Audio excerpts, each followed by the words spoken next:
තාමත් හිතමින් ඉන්නේ හද කියලා කියන්නේ යකඩ සිලිකන් මැග්නීසියම් වගේ ලෝහ වලින් හැදිච්ච සාමාන්‍ය ග්‍රහ වස්තුවක් කියලා. තාම හිතමින් ඉන්නේ මේ හද කියලා කියන්නේ මේ සෞර ග්‍රහ මණ්ඩලය, අපේ ඇත්තට සෞර ග්‍රහ මණ්ඩලය පෘථිවියට අයත් උපග්‍රහය විදිහට. හැබැයි ඇත්තටම හද මීට වඩා වෙනස් කියලා මම මට කිව්වොත් විශ්වාස කරන්න. මම කිව්වොත් එහෙම හද කියලා කියන්නේ පෘථිවියේ ජීවත් වෙච්ච වෙනත් දියුණු ශිෂ්ටාචාරයක් විසින් නිර්මාණය කරපු කෘත්‍රිම චන්ද්‍රයෙක් කියලා මම කිව්වොත් එහෙම වෙනත් දියුණු ශිෂ්ටාචාරයක ජීවත් වෙච්ච පිටසක්වල ජීවීන් විසින් මේ පෘථිවියේ මිනිසුන්ගේ චර්යාව, මේ පෘථිවියේ මිනිසුන්ගේ ක්‍රියාකලාපයන් නිරීක්ෂණය කරන්න හදපු ඔත්තු බැලීමේ යානයක්, ඔත්තු බැලීමේ උපකරණයක් කියලා කිව්වොත් ඔයා මාව විශ්වාස කරනවද? නෑ. හැබැයි මේ වීඩියෝ එක අවසානයේදී මම ඔයාලට එක විශ්වාස කරන්න සලස්වනවා. ඉතින් මේ තමයි අභ්‍යවකාශ ගවේෂණයේදී හමු වෙන වඩාත්ම අභිරහස්ම අద్භූත ජනකම තියරි. ඉතින් මේ තියරි එකෙන් ඇත්තටම හද ස්වාභාවික නිර්මාණය වෙච්ච චන්ද්‍රයකද නැත්නම් කෘත්‍රිමව නිර්මාණය කරපු චන්ද්‍රයකද කියන එක ගැනයි කියවෙන්නේ. ඉතින් අපි බලමු මේ හද ස්වාභාවික වස්තුවක්ද, හද ස්වාභාවික ග්‍රහ වස්තුවක්ද, එහෙම නැත්නම් මේ හද කියලා කියන්නේ කෘත්‍රිම වස්තුවක්ද කියලා කියන මේ හොලෝ මූන් තියරි එක ගැන අද අපි කතා කරමු. ඉතින් මේ හොලෝ මූන් තියරි ගැන අද අපි මේ වීඩියෝ එකෙන් කතා කරමු. මේ තමයි සීමාවෙන් එහාට දැනුම හොයාගෙන යන ලංකාවේ අලුත්ම ඩිස්කවරි channel එක Shreex.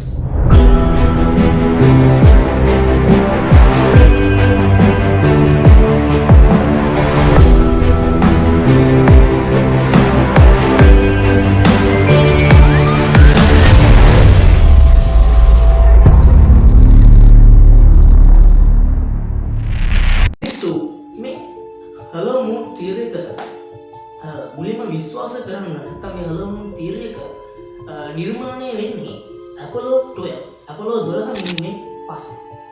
ඒක වෙන්නේ මෙහෙමයි. මේ තියරි එකේ පදනම, මේ තියරි එකේ සරලව කියවෙන්නේ මේ හඳ අභ්‍යන්තර නැත්නම් මේ හඳේ කෝ එක, හරය කියන එක හිස්. ඒ කියන්නේ හඳේ අභ්‍යන්තරයේ තියෙන හිස් අවකාශයක් කියන එක.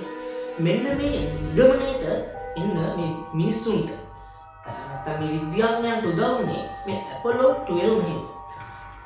ඒක වෙන්නේ මෙහෙම. අපොලෝ 12 මෙහෙමේදී අපොලෝ 12 මෙහෙමේ නිරත වෙලා හිටිය ගගනගාමී මේ අපොලෝ 12 මෙහෙමේ කොටසක් මේ හද මතට පතිත කරනවා.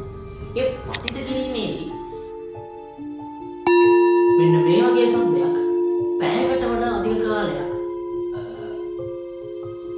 ශ්‍රවණය කරන්න මේ ගගනගාමීන්ට හැකියාව ලැබෙනවා. ඒ ශබ්ද හරියට ලෝහයක් තව දෙයක ගැටෙන වෙන රැවුදීමේ හඬ වගේ නේද?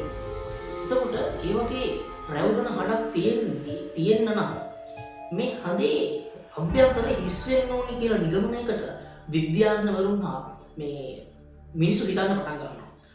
හඳේ අභ්‍යන්තරය යම්කිසි දෙයකින් පිරීලා නම් තියෙන්නේ. ඒ කියන්නේ සාමාන්‍ය අභ්‍යවකාශ විද්‍යාවේදී ගගනගාමීන් නැත්නම් මේ මෙතන අධ්‍යයනය කරන පිරිස් කියන්නේ මේ හඳේ කෝ එක, හඳේ හරය යකඩ හා නිකල් කියන මේ ලෝහයන් සෙල්සියස් අංශක 1500 1300 වගේ අධික උෂ්ණත්වයකට රත් වෙලා ද්‍රව ලාව ගතියක් මේ හඳේ අභ්‍යන්තරයේ තියෙනවා කියලා. හැබැයි ඒ වගේ අභ්‍යන්තරයේ මේ වගේ ද්‍රව ලාව තියෙනවා නම් අර වගේ රැවුදීමේ හඬක් එන්න බෑ කියලා සමහර මිනිස්සු මත පළ කරනවා. ඉතින් මේක විද්‍යාවේදී මේක ලොජික් එකෙන් ගත්තොත් 100% නිවැරදි. මොකද රැවුදින හඬක් එනවා. ඒක ඇතුලේ අභ්‍යන්තර හිස් වෙනවා. හැබැයි මෙන්න මේ තර්කයට දැන් මේ හොලෝ මූන් තියරි එක විශ්වාස කරන පිරිස විසින් යොමු කරන මේ තර්කයට ප්‍රතිතර්කයක් විද්‍යාඥයන් නාසා ආයතනයේ සපයනවා.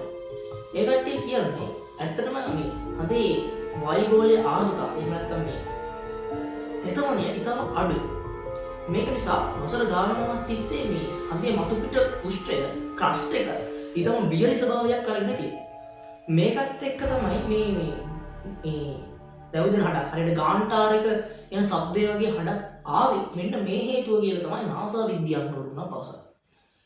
එතකොට මේ හෙලෝ මූන් තියරි එක විශ්වාස කරන මිනිස්සුන්ගේ තව මේ මතය, තව මේ තියරි විශ්වාස කරන තව එක කාරණා එකක් මේ කාරණා කීපයක් තියෙනවා. ප්‍රබලම කාරණාව තමයි මේ සූර්යග්‍රහණයේ සිදුවීම. අපි දන්නවා සූර්යග්‍රහණයක් සිද්ධ වෙන්න නම් සූර්යයයි හඳයි අතරට සමාවෙන්න සූර්යයයි පෘථුවියයි අතරට චන්ද්‍රය එන්න ඕනේ. ඒ පැමිණීම හරිම ගණිතමය අදී අහම්බය. මොකද පූර්ණ සූර්යග්‍රහණයකදී සාමුලින්ම චන්ද්‍රයාගේ මේ ඉර වැහිලා යන්න ඒක හරි නිශ්චිතව හරි ක්‍රමානුකූලව නියමිත කක්ෂගතව හඳයි ඉරයි පෘථුවියයි අතරට නිශ්චිත අනුපාතයකට කක්ෂගත වෙලා තියෙනවා. ඒක ගණිතමය අතින් හරිම අහම්බයක්. ඉතින් එතකොට ඒ වගේ අහම්බයක් කොහොමද සිද්ධ වෙන්නේ? මොකද අපි දන්නවා විශ්වය ප්‍රසාරණය වෙන ගමන් තියෙන. ඒ වගේම අපි දන්නවා මෑත කාලීන විද්‍යාඥයෝ පැවසුවා මේ හඳ වසරකට මිලිමීටර් 3.8ක් පෘථුවියෙන් ඈතට ගමන් කරනවා. කියන්නේ එය භ්‍රමණය වෙමින් පරිභ්‍රමණය වෙමින් පෘථුවියෙන් ඈතට යන ගමන් තමයි මේ චන්ද්‍රය තියෙන්නේ. එහෙමත් වෙද්දි කොහොමද මෙහෙම හරිම අනුපාතයකට හරි විශ්මයජනක විදිහට මේ හඳ මේ ඉරයි පෘථුවියයි මැද්දට කක්ෂගත වුණේ මේ සූර්යග්‍රහණය වෙන වෙලාවේ. ඉතින් ඇත්තටම මේක වෙන කවුරු හරි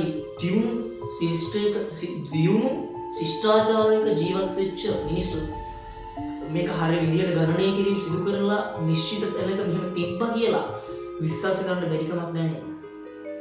ඉතින් මේ තර්කයට නාසා විද්‍යාඥයෝ දෙන ප්‍රතිතර්කය තමයි ඒක ඇත්තටම తాවකාලික දෙයක්. මේ ගණිතමය අහම්බය හරි తాවකාලිකයි. මේ පූර්ණ සූර්යග්‍රහණය සිදුවීම තාවකාලිකයි වෙනස් වෙන්න පුළුවන්. මේක කෙටි කාලීන දෙයක්, తాවකාලික දෙයක් කියලා තමයි කියන්නේ. ඒක අහම්බයක් කියලා තමයි නාසා විද්‍යාඥයෝ කියන්නේ. හරි. එතකොට අවසානයේ මේ හෙලෝ මූන් තියරි ඇත්තද නැත්තද? ටිකක් ලොජික් අතින් සහ අපි අභ්‍යාකාශ විද්‍යාවේදී මේක ගැන මේ ප්‍රකාශ කරන මේ ගැන අධ්‍යයනය කරන උතුම් කියන දේවල් එක සසඳද්දී කිසිම විද්‍යාඥයෙක් මේ හෙලෝ මූන් තියරි එක හරි මේක සත්‍යයි කියලා නැහැ. හැබැයි මේක විශ්වාස කරන ලොකු ප්‍රේක්ෂක සංඛ්‍යාවක් ඉන්නවා මේ ලෝක ජීවිතේ. ඒ කට්ටිය මේක මේ හෙලෝ මූන් තියරි එක සත්‍යය කියලා කියන්න නිරූපණය කරන සමහර தত্ত্ব තර්කානුකූලයි. ඒවා බොරු තර්ක කියලා අපිට කියන්න අමාරුයි. ඒකත් එක්ක ඇත්තටම මේක ටිකක් වෙනත් මේ අභ්‍යාකාශ ගවේෂණයේදී හම්බෙන වෙනත් තියරිස් එක බලද්දි ටිකක් විශ්වාස කරන්න පුළුවන් තියරි එකක්. ඉතින් කොහොම හරි මේ හඳ කියලා කියන්නේ මේ චන්ද්‍රය කියලා කියන්නේ පෘථිවියට බෙහෙවින්ම උපයෝගී වෙන පෘථිවියේ පැවැත්මට බෙහෙවින්ම අත්‍යවශ්‍ය වන සාධක. අපි දන්නවා මේ පෘථිවියේ වඩදිය බාධිය ඇති වෙන්නේ මේ චන්ද්‍රයාගේ බලපෑම. අපි දන්නවා මේ කාලය ගලා යෑමටත් මේ හඳේ බලපෑමක් තියෙනවා. චන්ද්‍රයාගේ බලපෑමක් තියෙනවා. ඉතින් මේ දේවල් එක්ක අපි මේ ජීවත් වෙන මේ දැන් අපි ජීවත් වෙන ශිෂ්ටාචාරයේ මිනිස්සුන්ට මේ හඳ කියලා කියන්නේ නැතුම බැරි ග්‍රහ වස්තුව. ඇත්තටම හඳ මතට පාතවනවා කියන එක අපේ මිනිස්සුන්ට කියන්නේ ඒක අභ්‍යාකාශ ගවේෂණයේදී අපි දිනපු ලොකු අපේ තාක්ෂණය අපේ විද්‍යාව අපි දිනපු ලොකු ජයග්‍රහණය. ඒක හැරවුම් සම්දිස්ථානය. ඉතින් මේ තියරි කෙසේ වෙතත් මම හිතනවා මේ හෙලෝ මූන් තියරි එකෙන් ඇත්තටම හඳට වටිනාකමක් ලැබෙන්නේ නැති. මොකද මේ හඳ කියන ග්‍රහ වස්තුව නිකම්ම ග්‍රහ වස්තුවකට සීමා නොකර මේ හෙලෝ මූන් තියරි එකෙන් සාමාන්‍යයෙන් අපි තියරි එකකින් බලාපොරොත්තු වෙන්නේ අපි දන්න සත්‍යයට වඩා එහා දෙයක්. ඒ කියන්නේ අපි සාමාන්‍යයෙන් නොදකින පැත්තක් දකින්න එක. ඉතින් ඇත්තටම හඳේ නොවිසඳුණු දේවල් අපි තාම හඳේ එක සයිඩ් එකයි අපි ඇත්තටම දැකලා තියෙන්නේ අපි කියන්නේ විද්‍යාඥයෝ.